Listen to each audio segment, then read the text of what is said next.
ओम श्री शक्ति नमः। ओम श्री शक्ति नमः। ओम श्री शक्ति नमः। ओम श्री शक्ति नमः। त्रिदेवों में श्री विष्णु की श्रेष्ठता तथा ग्रंथ का उपसंहार।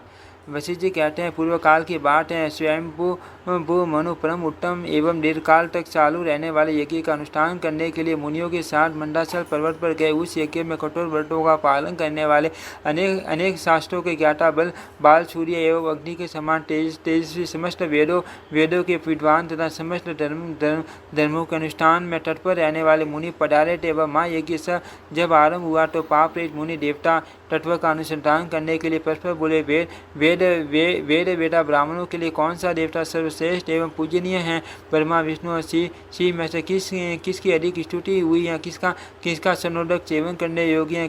किसको भोग लगाया हुआ प्रसाद परम पावन है? कौन अविनाशी परम धाम स्वरूप एवं सनातन परमात्मा है? किसके प्रसाद और संरोधक पितरों को तृप्ति प्रदान करने वाले होते हैं?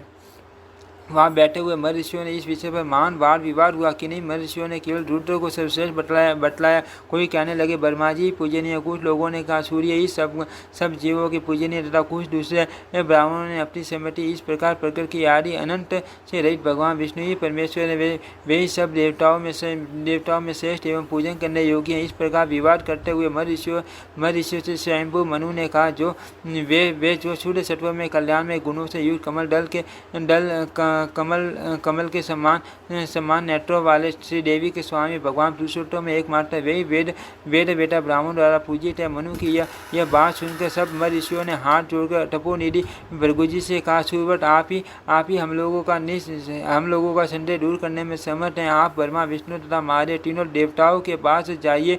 उनके ऐसा कहने पर मुनिश्रेष्ठ भृगु तुरंत ही कैलाश पर्वत पर गए। भगवान शंकर के गर्भ के द्वार पर पहुंचकर उन्होंने देखा, वहाँ भयंकर रूप वाले नंदी हाथ में त्रिशूल लिए खड़े हैं। भृगु जी ने उनसे कहा, मेरा नाम भृगु है, मैं ब्राह्मण हूँ और देवश्रेष्ठ महादेव जी का दर्शन करने के लिए यहाँ आया हूँ। आप भगवान शंकर को शीघ्र ही मेरे आने की सूचना देता।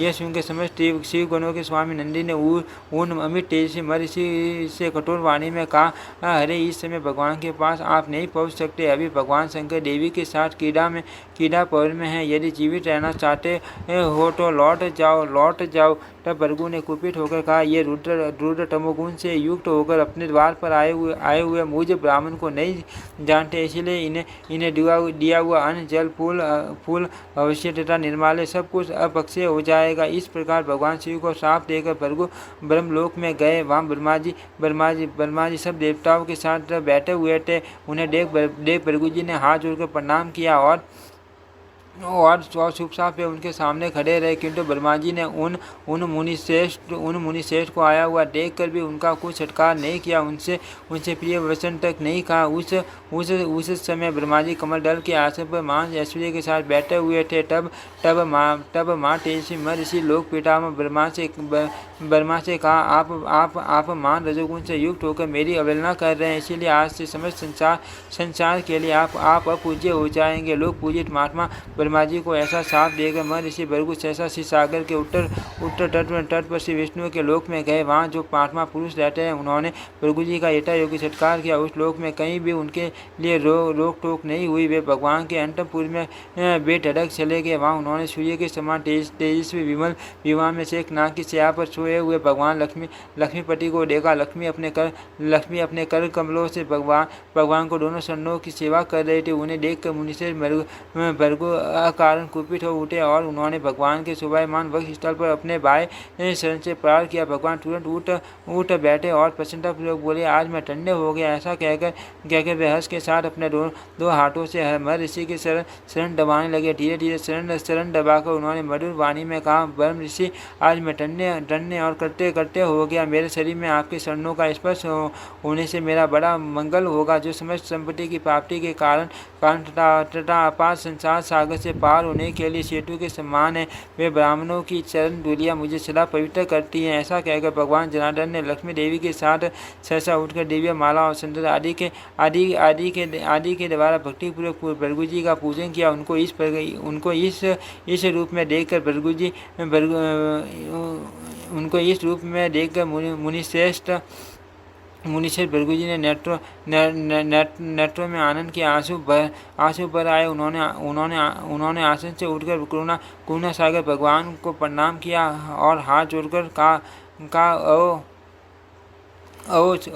ओ श्री हरि का कितना मनोहर रूप है, कैसी शांति है, कैसा ज्ञान है, कितनी दया है, कैसी निर्मल क्षमा है और कितना पावन सत्व गुण है। भगवान आप गुणों के समुद्र हैं।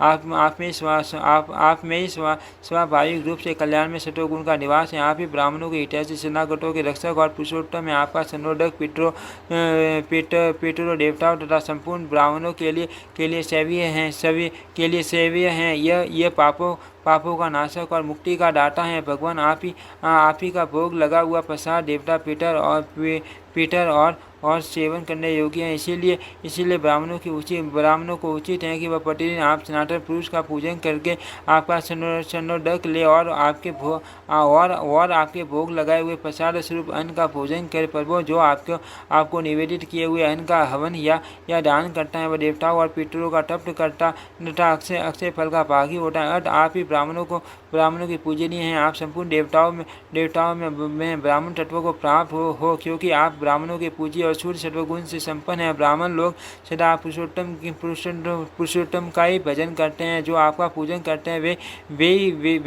विप्र वास्तव में ब्राह्मण है, दूसरे नहीं। इस विषय में संदेह के लिए स्थान नहीं। देवकी नंदन श्री कृष्ण ब्राह्मणों के हितैषी हैं। श्री बड़ेश्वरम ब्राह्मणों के हित चिंतक हैं। श्री पुंडरीकाक्ष ब्राह्मणों के प्रेमी अविनाशी भगवान विष्णु ब्राह्मण हितैषी हैं। सच्चिदानंद स्वरूप भगवान वासुदेव एवं अपनी महिमा से कभी सेवित न होने वाले श्री हरि ब्राह्मणों के हित कारक है। भगवान नरसिंह तथा अविनाशी नारायण भी ब्राह्मणों पर कृपा करने वाले श्रीधर श्री अंश गोविंद एवं वामन आदि नामों से प्रसिद्ध भगवान श्री हरि बानु पर स्नेह रखते हैं। ये वाला रूपधारी पुरुषोत्तम भगवान केशव ब्राह्मणों का कल्याण करने वाले रघुकुल भूषण राजीव लोचन श्री रामचंद्र जी भी ब्राह्मणों के सूर्य हैं। भगवान पंजनाभ तथा दामोदर श्री कृष्ण भी ब्राह्मणों का हित चाहने वाले हैं। माघव यज्ञ पुरुष एवं भगवान त्रिविक्रम भी ब्राह्मण हितैषी हैं। पीताम्बरधारी ऋषिकेश श्री जनार्दन ब्राह्मणों के हितकारी हैं। सांग धनुष धारण करने वाले ब्राह्मण हितैषी देवता श्री वासुदेव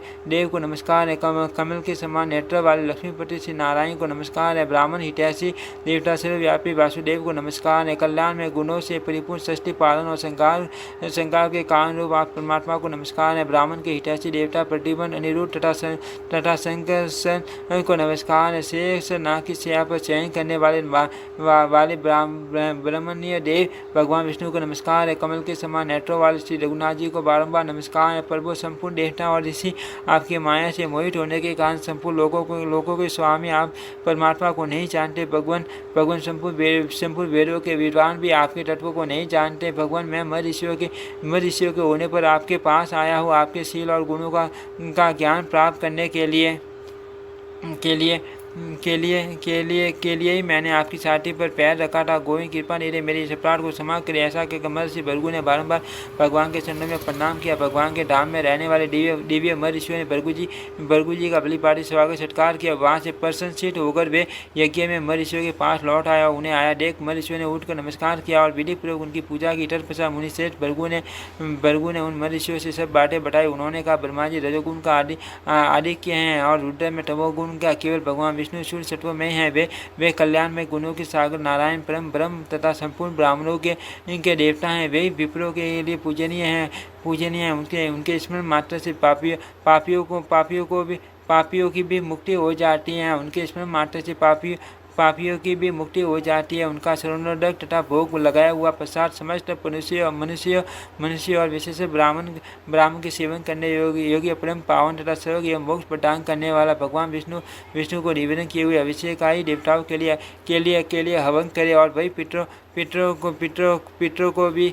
को भी दे वह बख्शे होता है। अर्थ दिविजवरो आप आलस्य छोड़कर जीवन भर भगवान विष्णु का पूजन करो। वे ही परम धाम है और वे ही सत्य ज्योति अष्टाक्षर मंत्र के द्वारा विधि पूर्वक पुरुषोत्तम का पूजन और उनके प्रसाद का सेवन करना चाहिए। श्री विष्णु ही सब यज्ञों के भोक्ता परमेश्वर ऐसा जानकर उन्हीं के उद्देश्य से सदा हवन दान और जप करे। वशिष्ठ जी कहते हैं भृगु जी ऐसा कहने पर समझ निष्पाप महर्षियों ने उन्हें नमस्कार किया और उन्हीं से मंत्र की दीक्षा ले भगवान विष्णु का पूजन किया। राजन, ये सब बातें मैंने प्रसंगवश आपको बतलाई। भगवान श्री रामचंद्र जी सब देवताओं में पावन एवं पुरुषोत्तम है। यदि आप परम पद को प्राप्त करना चाहते हो तो श्री रघुनाथ जी की शरण में जाओ। राजन, ये समस्त पुराण वेद के तुल्य है। स्वयंभू मनवंतर में साक्षात ब्रह्मा जी इसका उपदेश किया। ब्रह्मा जी ने ही इसका उपदेश किया था। जो प्रतिदिन एकादशी तो इसका सर्वन अथवा पाठ करता, उसकी भगवान लक्ष्मीपति में अन्य भक्ति हो जाती है। वह विद्यार्थी हो तो विद्या, धर्मार्थी हो तो धर्म, मोक्षार्थी हो तो मोक्ष और कामार्थी हो तो सुख पाता है। द्वादशी तिथि को श्रवण नक्षत्र में सूर्य और चंद्रमा के ग्रहण के अवसर पर अमावस्या तथा पूर्णिमा को इसका भक्तिपूर्वक पाठ करना चाहिए। जो एकादशी लोग प्रतिदिन इसके आधे या छोटे श्लोक का भी पाठ करता है, वह निश्चय 1000 अश्वमेघ यज्ञ का फल पाता है। इस प्रकार यह परम ग्रह पद्म पुराण कहा गया है। यदि परम पद की प्राप्ति चाहते हो तो सदा भगवान नचिकेत की आराधना करो। सूर्य जी कहते हैं, अपने गुरु वशिष्ठ जी के ऐसा कहने पर नर्प से राजा दिलीप ने उनको प्रणाम किया और यथा योग्य पूजा करके उनसे विधि पूर्वक विष्णु मंत्र की दीक्षा ली। फिर आलस्य रहित हो उन्होंने जीवन पर श्री ऋषिकेश की आराधना करके समय अनुसार योगियों को प्राप्त होने योग्य सनातन विष्णु धाम को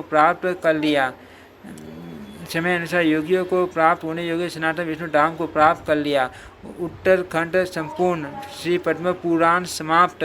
ओम श्री शक्ति नमः। ओम श्री शक्ति नमः। ओम श्री शक्ति नमः। ओम श्री शक्ति नमः। ओम श्री शक्ति नमः। हे आराध्य मेरे श्री शक्ति, ये शिव पुराण आपने कंप्लीट किया, इसलिए इसका जो भी फल हो वो आपको प्राप्त हो। ओम श्री शक्ति नमः। ओम श्री शक्ति नमः। अगर मुझे कुछ देना ही चाहते तो निस्वार्थ भाव से अनंत काल तक भक्ति दीजिए, प्रेम से भरी हुई। ओम श्री शक्ति नमः। ओम श्री शक्ति नमः। ओम श्री शक्ति नमः। नेता मुझे कुछ नहीं चाहिए। ओम श्री शक्ति नमः। ओम श्री शक्ति नमः। ओम श्री शक्ति नमः। ओम श्री शक्ति नमः। ओम श्री शक्ति नमः। ओम श्री शक्ति नमः।